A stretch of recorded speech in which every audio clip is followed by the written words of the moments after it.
In 1845, a silent killer swept across Ireland. It didn't attack people, not at first.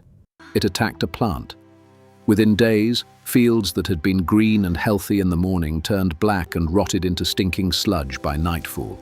And because millions of people depended on that one plant to survive, what happened next became one of the worst disasters of the entire century. 1 million people starved, 1 million more fled across the ocean, and many never made it. All of it traced back to a single crop, a lumpy, dirt-covered root that most of Europe had refused to even eat just 100 years earlier. This is the story of the potato. And it's stranger than you think, because this humble vegetable was hated, feared, banned, and called the food of the devil before it quietly became one of the most important foods on Earth. To understand how, we have to go back thousands of years to a place high above the clouds. The story begins in the Andes Mountains of South America around 8,000 years ago. Up there, above 12,000 feet, on cold, rocky, wind-blasted soil, wild potatoes grew. But these were nothing like what you picture today. They were tiny, some no bigger than a walnut. They were bitter, and they were genuinely poisonous. The wild potato is packed with natural toxins that cause vomiting, cramps, and in serious cases, death. Eating one raw wasn't a snack. It was a gamble with your life. The people living in those mountains figured this out the hard way, over generations. But they also figured out something brilliant. They discovered that if you soaked these toxic tubers in cold running mountain streams for days, the water would wash out much of the poison.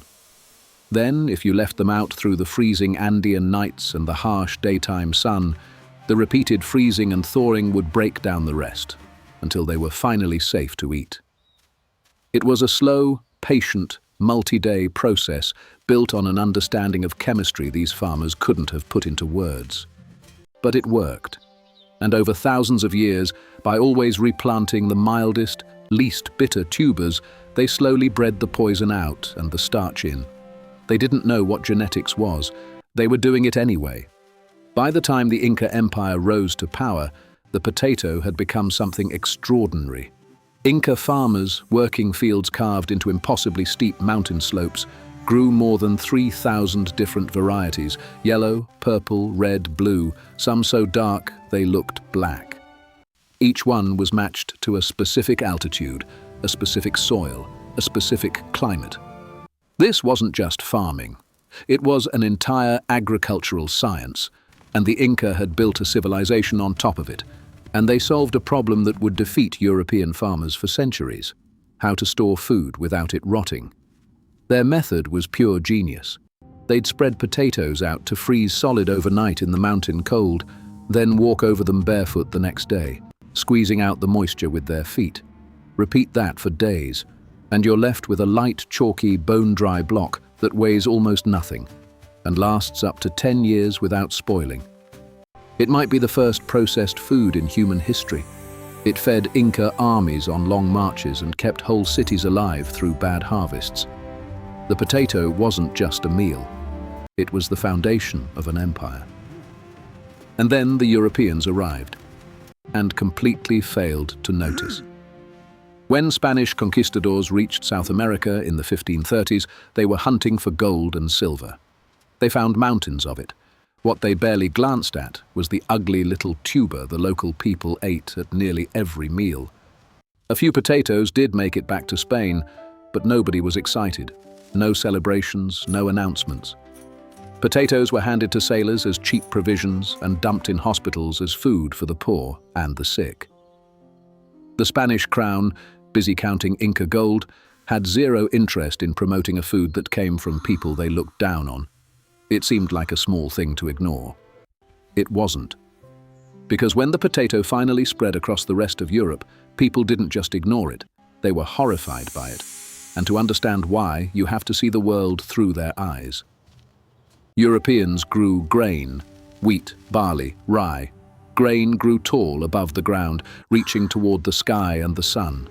Bread was seen as a gift from God. The potato did the opposite of everything they trusted. It grew underground, in the dark, in the dirt.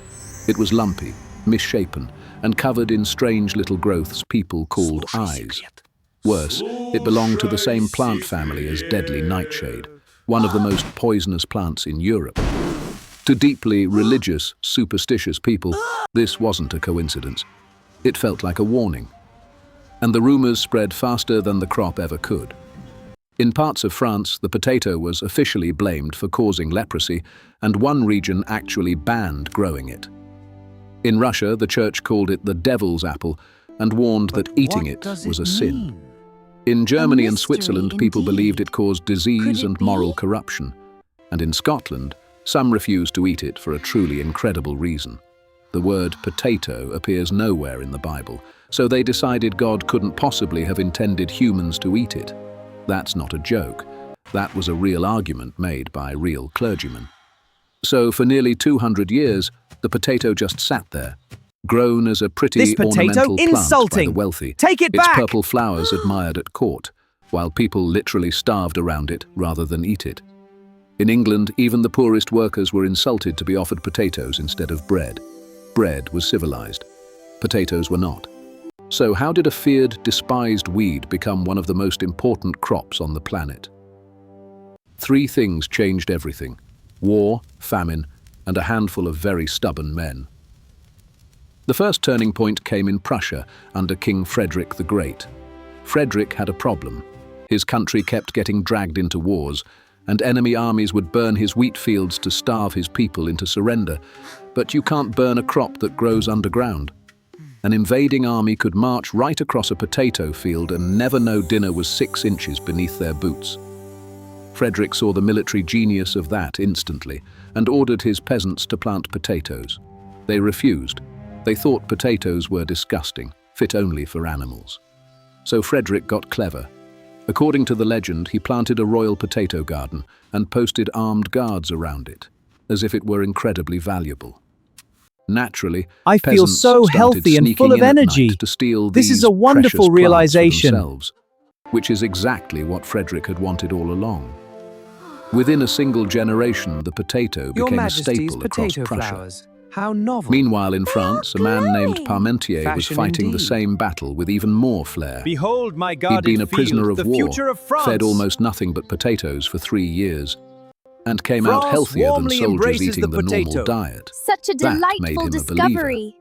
Back home, he threw fancy dinner parties where every dish was made of potatoes, got the king to wear potato flowers, and pulled the same guarded field trick Frederick had. He was basically running a one-man marketing campaign for the potato, centuries before marketing was even a concept. And it worked. France finally embraced the potato, and to this day, there are streets and dishes named after him. But while Prussia and France warmed to the potato through clever tricks, something far darker was unfolding in Ireland. Ireland in the 1700s was under British rule. Most of the land was owned by absentee landlords, and Irish Catholic families were squeezed onto tiny, poor plots of rocky soil. And the potato was almost perfectly suited to that misery. A single acre of potatoes could feed a family of 6 for a whole year. No other crop came close. It grew where grain failed, in poor soil and wet weather, and needed almost no tools. A family could survive on potatoes and a little buttermilk and almost nothing else. And it worked so well that Ireland's population exploded, from 3 million to over 8 million in about 140 years. But hidden inside that success was a fatal flaw. Almost all of Ireland's potatoes came from a single variety. Farmers grew one type, which meant every potato field in the entire country was essentially genetically identical. And that means if a disease could kill one plant, it could kill every plant in Ireland at the same time. There was no backup, no resistant variety in reserve, no plan B. The food supply of an entire nation was balanced on one genetic thread. And the clock was already ticking. Ireland just couldn't hear it. In 1845, a microscopic water mold arrived, one that thrived in exactly Ireland's cool, wet climate. It hit the fields like a curse. Plants that looked healthy in the morning were black, wilted rot by evening. Farmers dug up their potatoes hoping to save something and found foul, blackened mush in the ground. And then the true catastrophe. The blight came back the next year, and the next, and the next. Year after year, the crop failed.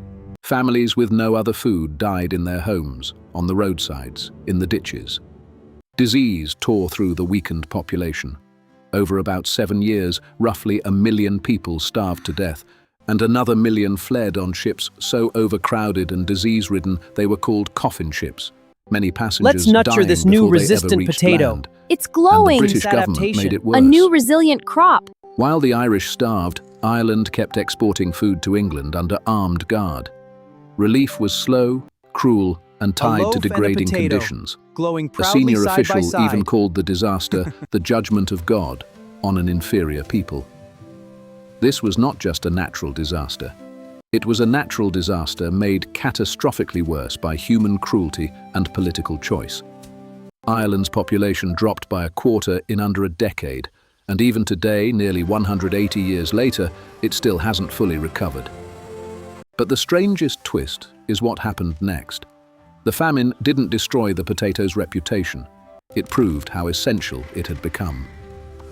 The lesson the world took wasn't, potatoes are too dangerous. It was, never stake everything on one variety. Diversify, breed for resistance. Scientists developed new, tougher potato types, and the crop spread across the entire planet. Russia embraced it so completely they nicknamed it the second bread. China and India became the 2 largest producers on Earth.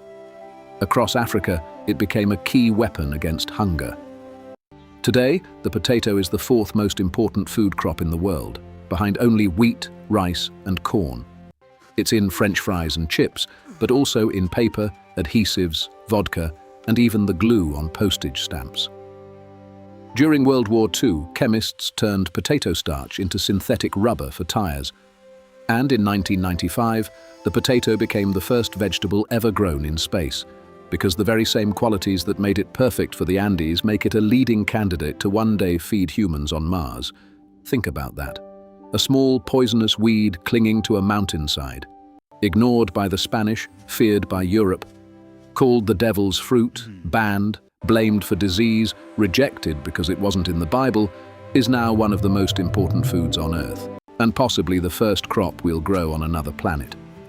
It was transformed by ancient farmers, built an empire, was dragged into acceptance by a king and a pharmacist, lifted a nation up, and then broke it in the most horrific way. And still, it endured. Not bad for a lumpy root vegetable that nobody wanted. If you enjoyed this, subscribe and tell me which part of the potato story surprised you the most, and we'll keep uncovering the hidden history behind the things you never think twice about.